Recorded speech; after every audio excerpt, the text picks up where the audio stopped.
You also have lots of fantastic feeling guitar solos, riff, more. Like yeah, also on the record, what we've done, and what I did, and that's my thing, is like on every song, and there's not one that it doesn't happen to. Every time that you think we're going to take you one place inside that song, I take you someplace else.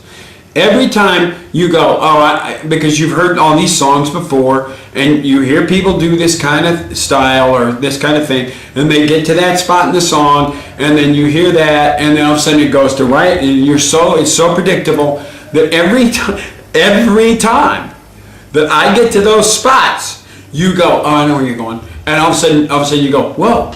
What happened? You think we're going to end a certain way. We don't end that way. You think we're going from, it's the bridge and we're going to here. We don't go there. You think, it's got to go here. Oh, it doesn't go there. And you think it's going to, nope, doesn't do that. And that is on purpose. That is very calculated, and that is the complexity of my mind. And when I'm let loose and nobody is there to bar me or stop me from letting me have my voice, that's what you get. You get the unanticipated moment all the time. We call this, when I listen to this strong music, I feel that you push the classic rock up to the level of heavy metal. Very up to there. Yeah, it's pushed to, it's really edgy, and it's pushed very modern, and it's pushed to the edge of metal. Yes, it is. But at the same time, as you get through the song 7, and I push the limit of right to the edge of heavy metal, and then I again, just when you think you're going someplace, I flip it on you. And I give you something completely That's true. out in. We've left the car park and gone into the building, and you're not anticipating that I'm going to take you the direction that I take you, and then I will turn it around. And there's a band called Switchfoot, which I wrote with. We had the guy come in and he wrote something, and I had him, work something out. And that's a completely different style for me, very, very modern, but I adapt my personality to these tracks and make them really very dramatic, and so it's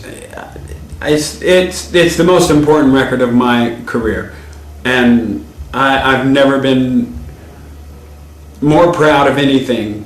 Bat Out of Hell was the first record that was extraordinary, and Jimmy and I were incredibly proud of that, and we had a tremendous, that was a tremendous partnership with Jim, myself, and Todd Rundgren, and made that record. But that was a partnership, and everybody worked together, and Todd put his in thing, and I put mine in, and Jim put his stamp in, major stamp into it. And this one belongs to me. This is my stamp. That's 100% Meat. Yeah. Will we see you? Have you plans for coming to? I have no idea. My plans right now are doing nothing, but I'm promoting this record, and I'll promote this record till I die if I have to, because it is just that good. And I know everybody will sit and tell you, oh, the record's good and this, but no, I'm sorry. I'm not lying to you. I'm really not lying. It's a very special record, and you can look at my eyes. I'm telling you, all you got to do, you want to know the truth about something, you look in somebody's eyes, and you can always see the truth. And it's right here. And I wish I was hooked up to a lie detector, because you can see that too. I'm really not kidding you. And people out there are going, oh, well, yeah, I can hear them, but I don't care.